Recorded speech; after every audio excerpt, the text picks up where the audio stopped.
시청자 여러분 안녕하십니까? 주말 잘 보내고 계십니까? 저는 평소에 좌파의 지식인이나 논객들은 우파에 비해서 절대로 도덕적 우월성을 가질 수 없다. 그것이 좌파 지식인들의 한계다. 왜냐? 가장 중요한 것은 비판의 공정성을 결여하고 있기 때문이다.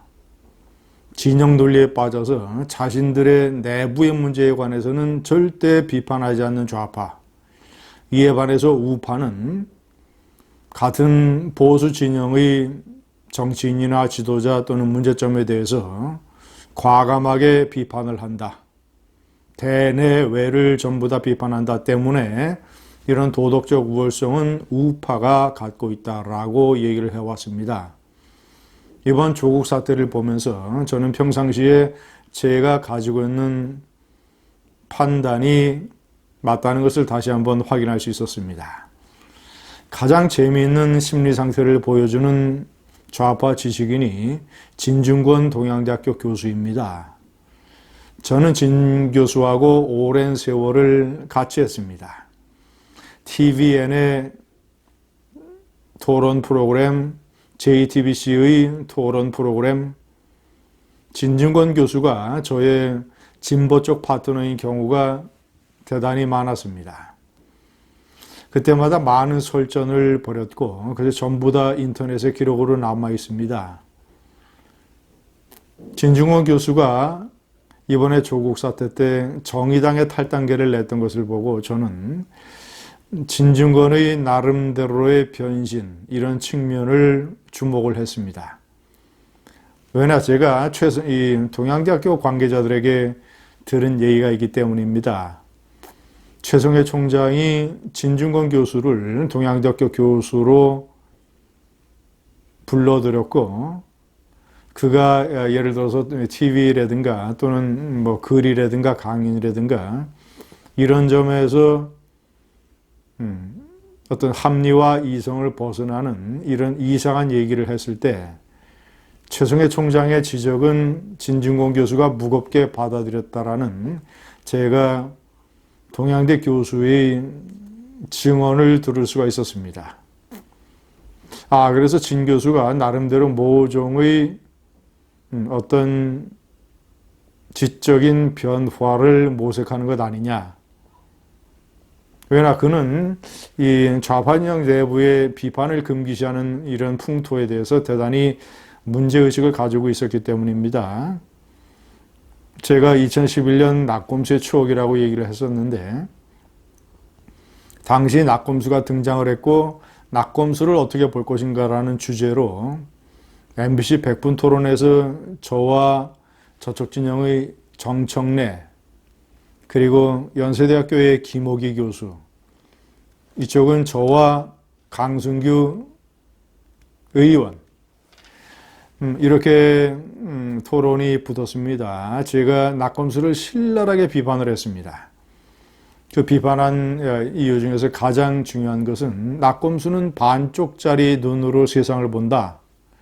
북한이라든가 또는 좌파 진영 내의 문제에 관해서는 제대로 비판을 하지 못한다.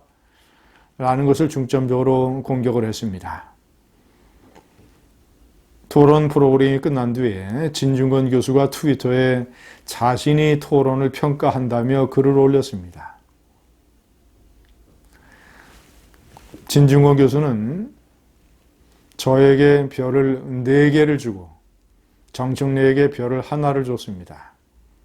그러면서 그 이유를, 정청래가 왜 패배했는가, 평상시에 내부 비판을 금기시하니까, 평상시에 제대로 스파링이 되지 않으니까 본 게임에서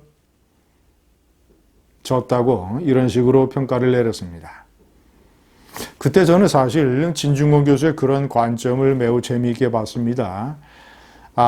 좌파 진영 내에서 내부 비판을 금기시하는 문제를 상당히 심각하다고 생각하고 있구나.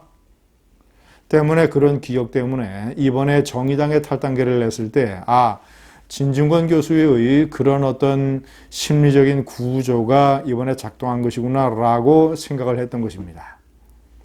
그런데 역시 진 교수도 좌파의 한계를 보이고 말았습니다. 그저께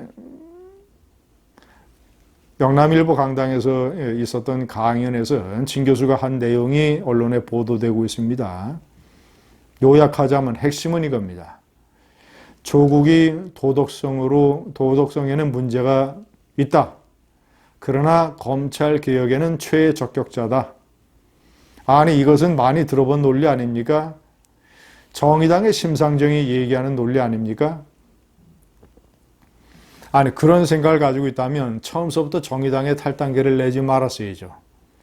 그는 언론에 보도되기를 정의당이 데스노트를 가지고 고민을 할 때 그가 정의당에 데스노트에 올려야 된다는 얘기를 했다는 것입니다. 그런데 정의당이 데스노트에 올리지 않으니까 화가 나서 탈당계를 제출했다는 것이지요. 정의당의 그런 행동이 잘못됐다고 판단을 해서 탈당계를 냈으면, 아니, 보도되기를 심상정이 적극적으로 탈당을 만류했기 때문에 진중권이 또 말을 바꿨습니다. 정의당의 뜻이 그러하다면 그 뜻을 받아들이는 게 도리다라고. 아니, 탈당계를 낼 때 정의당이 만류할 것을 생각하지 못했습니까? 당연히 만류할 것이라는 것은 충분히 예상되는 것 아니겠습니까? 그런데 지식인이 어떤 결정을 내릴 때는, 그리고 그런 결정이 사회적으로 적지 않은 메시지를 줄 때는 그 결정을 지켜야죠.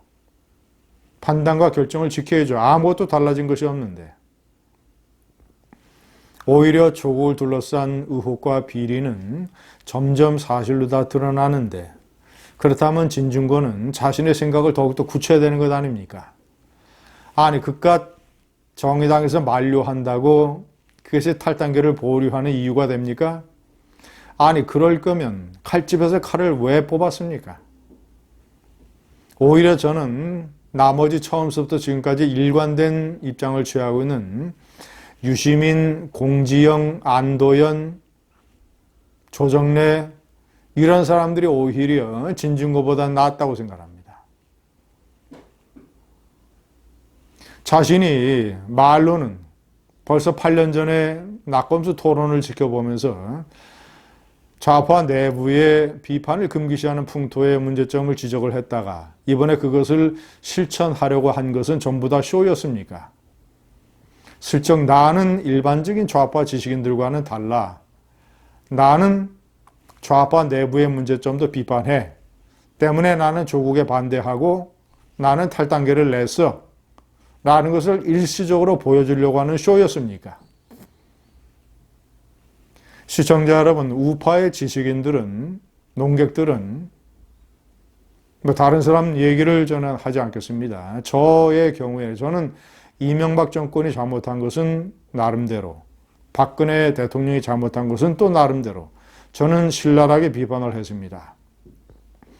이명박 정권이 초기에 들어서 권력에 취해서 박근혜파를 공천해서 대규모 학살을 했을 때, 정치 보복을 했을 때 저는 이명박, 이재호, 이상득, 이방호 사무총장 4인을 신랄하게 비판을 했습니다. 이것은 선거운동의 약속을 지킨 박근혜를 보복하는 것이다. 가냘픈 최구의 여성은 약속을 지켰는데 이 권력의 마초들이 정치 보복을 일삼고 있다고 비판을 했습니다. 박근혜 대통령, 구중궁궐 같은 청와대 본관에 사로잡혀서 불통할 때 저는 적극적으로 비판을 했습니다. 제발 구중궁궐에서 나와서 소통의 광장으로 가라. 그렇지 않으면 정권의 위기가 닥칠 것이다. 제가 옆에 2번, 3번, 4번, 5번, 6번에는 다른 좌파 지식인들의 유형을 제가 분류를 해놨습니다. 제가 여러 번 동영상에서 설명을 해드렸기 때문에 오늘 추가로 말씀드리지 않아도 될 것 같습니다. 이미 다 세상 사람들이 판단을 하고 있는 그런 내용들입니다. 그러나 저는 오락가락 왔다 갔다 진중권을 보면서 그가 오히려 쇼를 한 것 아닌가. 그가 오히려 좌파나 우파나 일반 국민들을 슬쩍 속여보려고 한 것 아닌가라는 점에서 오히려 유시민, 공지영, 안도연, 조정래 이런 사람들이 오히려 진중권보다 낫다는 생각이 듭니다. 감사합니다.